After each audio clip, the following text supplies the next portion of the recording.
Depreciation आणि डिव्हॅल्युएशन म्हणजे काय, तर या दोन्हीमध्ये ही डॉलरच्या तुलनेमध्ये रुपयाची किंमत ही कमी होते.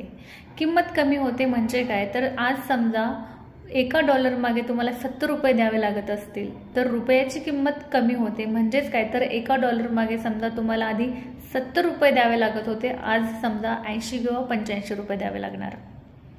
तर हे रुपयाची किंमत घटणं असं आपण म्हणतो.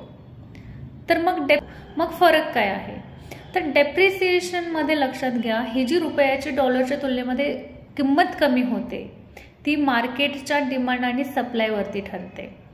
मात्र डिव्हॅल्युएशनमध्ये काय होतं, तर ही जी किंमत कमी होते तर ती किंमत शासनाद्वारे किंवा गव्हर्नमेंटद्वारे जाणीवपूर्वक केली जाते. आणि असं कुठे होतं, तर असं लक्षात घ्या, चायनामध्ये होतं. चायनामध्ये का, कारण चायनामध्ये काय आहे, एक्सपोर्ट जास्त करतं चायना, बरोबर ना. चायनामध्ये मॅन्युफॅक्चरिंग सेक्टर त्यांचं आहे ते स्ट्रॉंग आहे, वस्तूंची निर्मिती खूप जास्त प्रमाणामध्ये होते, ठीक आहे ना. तर मग जर त्यांच्या वस्तू ह्या चीप किमतीमध्ये जर अवेलेबल करायच्या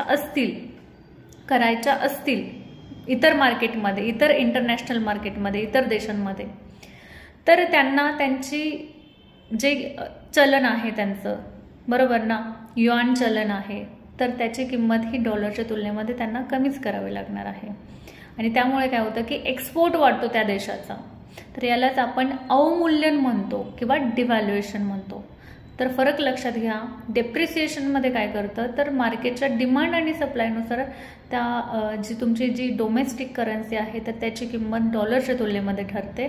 आणि डिव्हॅल्युएशन किंवा ज्याला आपण अवमूल्यन म्हणतो, तर त्याच्यामध्ये काय असतं, तर शासन किंवा गव्हर्नमेंट जाणीवपूर्वक काय करतं, तर तुमचं जे चलन आहे, डोमेस्टिक करन्सी आहे, तर त्याची किंमत हे कमी करतं. त्यालाच आपण अवमूल्यन असं सुद्धा म्हणतो.